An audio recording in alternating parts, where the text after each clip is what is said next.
Pemirsa, Anda sedang menyaksikan liputan pertanian khusus wilayah Kecamatan Bone Pantai, Kabupaten Bone Bolango, Provinsi Gorontalo, dalam News BPP Bone Pantai edisi Kamis 6 Agustus 2020.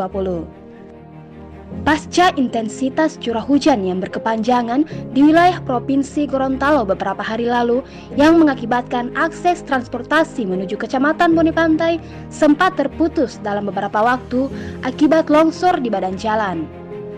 Sehingga aktivitas sempat terhenti sampai akhirnya akses transportasi pada hari ini, Kamis 6 Agustus 2020, sudah bisa dilalui.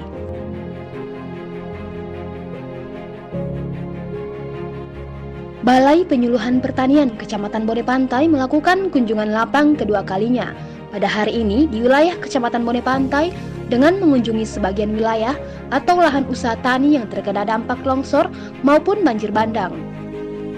Lahan pertanian di Kecamatan Bone Pantai yang terdampak banjir mengalami kerusakan sangat parah. Sebagian di antaranya, belasan hektar lahan pertanian rusak karena tersapu air. Tanah di lahan pertanian kini tinggal bebatuan cadas. Kondisi ini paling parah terjadi di beberapa desa, di antaranya Desa Tunas Jaya dan Desa Pelita Hijau, Kecamatan Bone Pantai. Beberapa petani yang lahannya terdampak banjir saat ditemui oleh tim personil BPP Bone Pantai menyebutkan akibat banjir, lahan pertanian milik mereka yang subur hilang sebagiannya terbawa arus. Tidak hanya tanaman hortikultura, tetapi tanah dan beberapa sarana produksi pendukung dalam lahan usaha tani ikut hanyur tersapu banjir. Banjir luapan sungai di Desa Tunas Jaya dan Pelita Hijau menghantam puluhan hektar lahan pertanian masyarakat yang siap dipanen dan sementara berproduksi.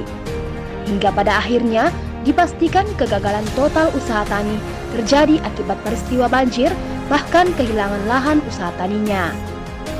Kejadian tersebut berawal dari tingginya intensitas hujan yang mengguyur daerah Bone Pantai dan sekitarnya sejak 30 Juli hingga pada Selasa 4 Agustus 2020 kemarin. Akibatnya, debit sungai di Desa Tunas Jaya dan Pelita Hijau meningkat drastis sampai meluap ke areal pertanian masyarakat.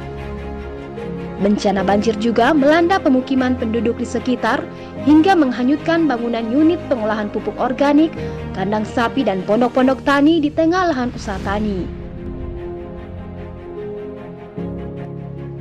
Identifikasi lahan pertanian yang terkena dampak banjir dan longsor akan dilakukan dalam beberapa hari ke depan oleh tim BPP Bone Pantai dengan memperhatikan jalur akses transportasi dari tempat tinggal personil menuju wilayah Kecamatan Bone Pantai.